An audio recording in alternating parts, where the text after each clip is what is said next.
7. Planes para la más amplia distribución del trabajo. Me he referido ya a diversas prácticas sindicales encaminadas a proporcionar más empleo, haciendo necesaria la intervención de mayor número de personas en determinada tarea o, sencillamente, dilatando su realización durante el mayor tiempo posible. Tales prácticas y su pública tolerancia derivan del mismo sofisma fundamental que dio lugar al temor a las máquinas. Un error radica en el convencimiento de que una forma más eficiente de hacer algo elimina empleos, con el obligado corolario de que una modalidad menos eficiente los crea. Ligada a esta falacia aparece la creencia de que existe en el mundo una cantidad determinada de trabajo que si no podemos incrementar discurriendo procedimientos más absurdos de ejecución, podemos al menos intentar repartir entre el mayor número de gente posible. Este error se oculta en la minuciosa subdivisión del trabajo sobre la que insisten los sindicatos, en las grandes ciudades y sobre todo en las industrias de la construcción. Tal subdivisión se hace más tangible. No se permite a los albañiles emplear mampostería en una chimenea, trabajo que se considera exclusivo de los canteros. Un electricista no puede desmontar un panel y volverlo a instalar para hacer una conexión eléctrica, porque tal trabajo, por sencillo que sea, solo debe ser efectuado por un carpintero. Un fontanero no puede levantar o reponer una baldosa para eliminar un escape de la ducha. Esta tarea concierne a un alicatador. Los sindicatos mantienen constantemente una furiosa batalla de huelgas jurisdiccionales para asegurarse la exclusiva de los trabajos de dudosa asignación. En una declaración recientemente preparada por los ferrocarriles americanos para el Comité Fiscal y de Procedimiento Administrativo, aparecen innumerables ejemplos en los que la Junta de Regulación de los Ferrocarriles Nacionales había decidido que todas y cada una de las tareas en el ferrocarril, por insignificantes que sean, tales como hablar por teléfono o montar o desmontar un interruptor, son de tal forma exclusivas de una clase determinada de empleados que si uno de otra clase, en el curso de sus normales obligaciones, realiza tales tareas, no solo debe percibir por ello, con carácter extraordinario, el salario de un día, sino que, además, los miembros excedentes o en situación de paro de la especialidad destinada a efectuar la operación deben recibir el salario de un día por no haber sido llamados a realizarla. Es verdad que algunos individuos pueden ser beneficiados a expensas de los demás por esta minuciosa y arbitraria subdivisión del trabajo, siempre que ello ocurra exclusivamente en sus respectivos gremios. Pero los que apoyan esta teoría como práctica general olvidan que su aplicación eleva siempre los costos de producción y que, en definitiva, reduce la demanda de trabajo y los bienes producidos. Uno propietario de una casa que se ve forzado a emplear 2 hombres para realizar el trabajo de uno, proporciona, ciertamente, empleo a un obrero extra. Pero sus disponibilidades económicas quedan menguadas justamente en esa medida, mengua que le impedirá invertir igual cantidad en algo que ocuparía a algún otro operario. Como su cuarto de baño ha sido reparado a un costo doble del normal, decide no comprar un nuevo suéter, como pensaba. El trabajo no se ha incrementado, porque un día de empleo de un alicatador innecesario ha supuesto un día de desempleo de un productor de suéteres u operario de máquina. Sin embargo, el propietario de la casa ha resultado perjudicado, porque en lugar de tener reparada la ducha y haber adquirido el suéter, ha de resignarse solo con lo primero. Y si consideramos el suéter como parte de la riqueza nacional, el país dispondrá de un suéter menos. Ello simboliza el resultado neto del esfuerzo encaminado a crear más trabajo mediante su arbitraria subdivisión. Esa medida, mengua que le impedirá invertir igual cantidad en algo que ocuparía a algún otro operario. Como su cuarto de baño ha sido reparado a un costo doble del normal, decide no comprar un nuevo suéter, como pensaba. El trabajo no se ha incrementado, porque un día de empleo de un alicatador innecesario ha supuesto un día de desempleo de un productor de suéteres u operario de máquina. Sin embargo, el propietario de la casa ha resultado perjudicado, porque en lugar de tener reparada la ducha y haber adquirido el suéter, ha de resignarse solo con lo primero. Y si consideramos el suéter como parte de la riqueza nacional, el país dispondrá de un suéter menos. Ello simboliza el resultado neto del esfuerzo encaminado a crear más trabajo mediante su arbitraria subdivisión.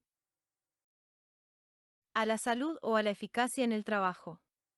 Se incluyó, en parte, con la esperanza de mejorar el ingreso semanal del trabajador, y en parte, con el objeto de desanimar al empresario a mantener regularmente obreros en el trabajo durante más de 40 horas semanales, para que de esta forma se viese obligado a emplear obreros adicionales. En el momento en que se escriben estas páginas existen numerosos proyectos para impedir el desempleo, estableciendo la semana laboral de 30 horas. ¿Cuál es el efecto real de tales planes, ya sean impuestos por los sindicatos o por la ley? El problema se verá con más claridad si se consideran dos ejemplos. Supongamos, en primer lugar, que se reduce la semana laboral ordinaria de 40 a 30 horas, sin que se modifique el salario por hora. Contemplemos luego una reducción igual, pero con un incremento en el salario por hora tal que permita la misma paga semanal para los obreros ya empleados. Consideremos el primer caso, la semana laboral queda reducida de 40 horas a 30, sin variación del salario hora. Si existe un considerable desempleo cuando este plan es puesto en ejecución, sin duda de proporcionar suficientes empleos adicionales. Sin embargo, no cabe esperar que lo haga en número suficiente para mantener inalterada la nómina y el número de hombres hora, a menos que partamos del inverosímil supuesto de que en cada industria ha habido exactamente el mismo porcentaje de desempleo y que los nuevos hombres y mujeres empleados no sean menos eficaces en sus especiales tareas, por término medio, que los que ya estaban empleados. Pero admitámoslo a efectos del razonamiento. Supongamos que pueda cubrirse el número justo de obreros adicionales en cada especialidad y que los nuevos obreros no elevan los costos de producción. ¿Cuál será el resultado de reducir la semana laboral de 40 horas a 30, sin incremento alguno en el salario hora? Aunque se empleen más obreros, cada uno trabajará menos horas y no se producirá, por consiguiente, un claro aumento en la relación hombres-horas. Es poco probable que se origine aumento apreciable en la producción. El total de las nóminas y el poder adquisitivo no serán mayores. Lo ocurrido, aun bajo los supuestos más favorables, que raramente se cumplirán, será que los obreros previamente empleados subvencionarán de hecho a los obreros anteriormente desempleados, pues a fin de que los nuevos obreros puedan recibir 3/4 partes del salario semanal que anteriormente recibían los antiguos, estos, a su vez, solo percibirán ahora también 3/4 partes de los dólares que antes recibían semanalmente. Cierto que los antiguos obreros trabajarán ahora menos horas, pero la adquisición de un mayor ocio a tan alto precio, a buen seguro que no la han decidido por el beneficio que pueda representar, por el contrario, es un sacrificio hecho. Para proporcionar empleo a otros los dirigentes de los sindicatos que piden la reducción de la semana laboral para la más amplia distribución del trabajo, reconocen de ordinario lo expuesto, presentando sus propuestas en una forma que pretende conseguir para cada uno seguros beneficios sin pérdida de lo ya alcanzado. Redúzcase la semana laboral de 40 a 30 horas, nos dicen, para procurar más empleos, pero compénsese ese acortamiento incrementando el salario hora en un 33%. Los obreros ya empleados recibirán, por ejemplo, $40 semanales por término medio, a cambio de 40 horas de trabajo, a fin de que sigan percibiendo igual cantidad por solo 30 horas de trabajo. Debe aumentarse el salario hora en un promedio de $1,33. ¿Cuáles serían las consecuencias de semejante plan? La primera y más evidente sería la elevación de los costos de producción. Si suponemos que los obreros ganaban, cuando trabajaban 40 horas, menos de lo que permitían el nivel de los costos de producción, los precios y los beneficios, podrían haber logrado el incremento de salario hora sin reducir la duración de la semana laboral. Podrían, en otras palabras, haber trabajado igual número de horas percibiendo su íntegro salario semanal aumentado en un tercio, en lugar de recibir, con su nueva semana de 30 horas, una cantidad semanal igual a la anterior. Pero si con la semana de 40 horas ganaban ya un salario tan elevado como el nivel de los costos de producción y precios hacia posible, y el mismo desempleo que tratan de suprimir puede ser signo de que ya obtenían incluso más que eso, entonces el incremento en los costos de producción, como resultado del 33% de incremento en el salario hora, será mucho mayor de lo que puede soportar el existente régimen de precios, producción y costos. Por consiguiente, el resultado de la elevación de salarios será un desempleo mucho mayor. Las empresas más débiles habrán de cerrar sus puertas y los obreros menos eficientes serán despedidos, reduciéndose la producción en todos los órdenes. Una elevación en los costos de producción y una reducción en la existencia tenderán a elevar los precios, con la consiguiente disminución del volumen de mercancías que podrán adquirir los obreros con igual número de dólares. Por otra parte, el aumento del desempleo retraerá la demanda y ello provocará un descenso en los precios. Un nivel que, finalmente alcancen dependerá de la política monetaria que se adopte. Pero si se persigue una política de inflación monetaria que permita el pago de los incrementos salarios ahora mediante una elevación de precios, ello representará simplemente una forma velada de reducir los salarios reales, que volverán a ser iguales a los de antes en cuanto a capacidad adquisitiva.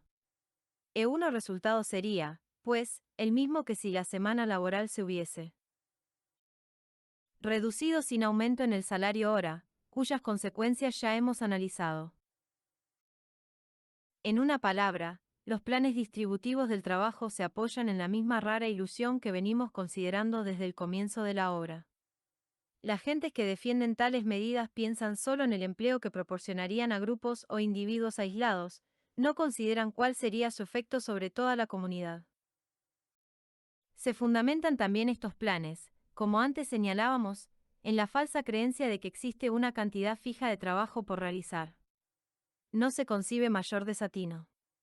No hay límite al trabajo por hacer, mientras haya necesidad o deseos humanos insatisfechos, que el trabajo pueda atender. En una moderna economía de intercambio se realizará más trabajo cuando los precios, costos y salarios se hallen en las mejores relaciones de reciprocidad. Más adelante veremos cuáles son dichas relaciones.